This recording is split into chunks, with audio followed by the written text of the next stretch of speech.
around my story. Hello there, my name is Pearls. The first day of my professional life was the worst professional day ever. During my first year at college, I wanted to spare my parents some of the expenses. So I took a job, and it happened to be the closest thing I could get to my dream job.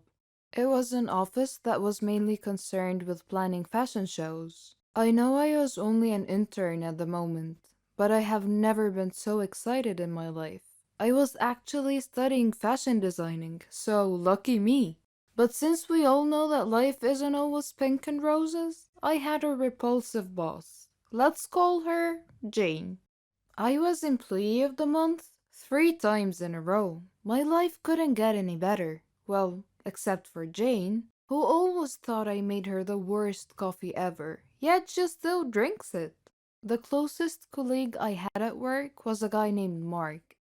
I also had a tiny little crush on him, but that is not our point here. Anyways, I was supposed to organize a huge event. And so Jane sent an extra long office-wide email giving out details about the event and the brand and who was assigned to do what. I was ecstatic. I was running around the office like a busy bee that had to make sure everything was in place. After a long, tiring day, I was at my desk, rereading the email she sent and enjoying a good cup of coffee. And guess what? Jane had about a gazillion typos, and to be honest, I wanted something to cool me off after doing so much. And being the smart employee that I am, I wanted to crack a good joke and maybe, just maybe, get Mark to laugh. I wrote a sarcastic, full of mockery email, and once I've hit send, I heard gasps echoing around the office, and I realized that I had clicked reply all. Jane called and wanted to see me at her office. My knees were all spaghetti-like, and I wore my heart down my sleeve.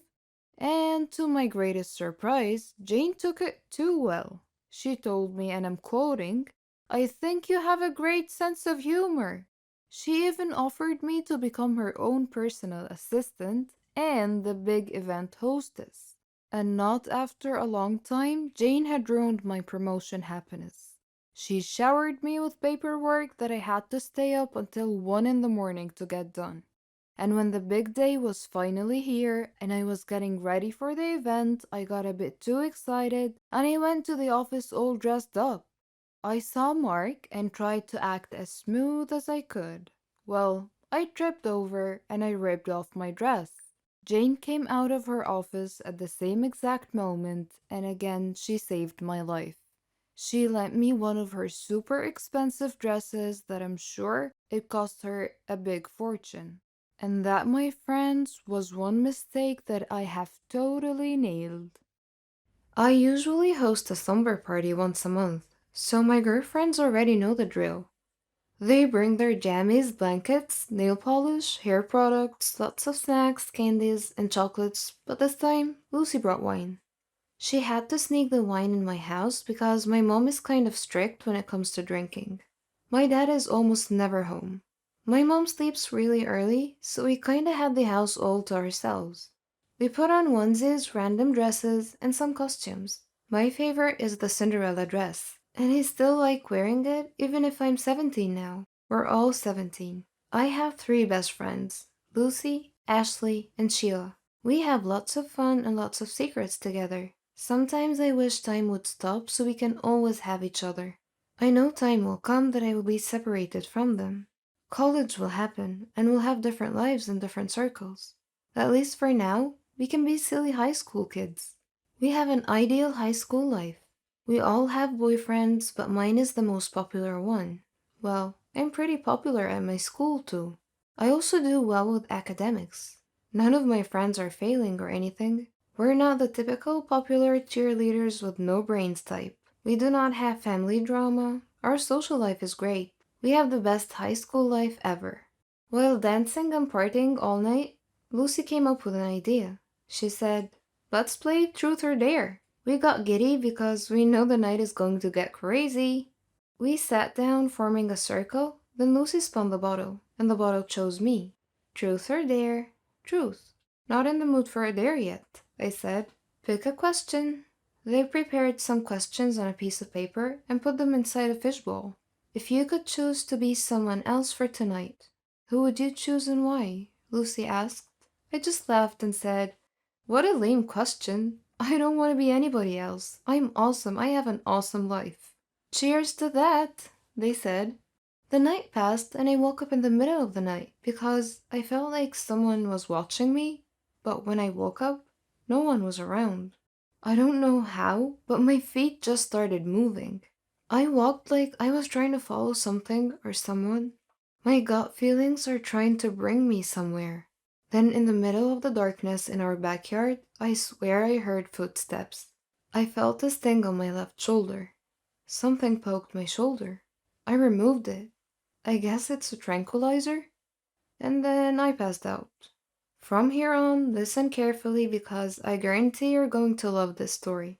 It's like a movie, and I cannot believe that this thick plot is actually my life. I tried putting together the stories that happened while I was gone, and someone else was being me. I know it sounds complicated, but before I proceed, do not forget to subscribe and hit the bell button for notifications. So here it goes. Someone tranquilized me, and I instantly fell asleep. By the way, my name is Nancy. You have met my friends, and I'm sure you'd like to know who drugged me and what the motive is. Meet Patricia. At first, I had no idea why she looked exactly like I do. I thought I was dreaming. Before passing out, I asked her who she was. She told me that her name is Nancy. She was obviously messing with me. Then she told me that her name is Patricia, and that she is my twin, and she would love to be Nancy instead. What? I did not believe her because I don't have a twin sister.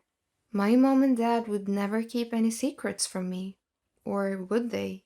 She said that she was kept by our parents in a mental institution a couple of hours away from our town, ever since we were 3. I just realized that I have no recollection of any kind of memories when I was only 3 years old. At first I thought, wow, is this really happening? I just think I watched too much TV. But this is reality. How did it happen? Let me tell you how it happened.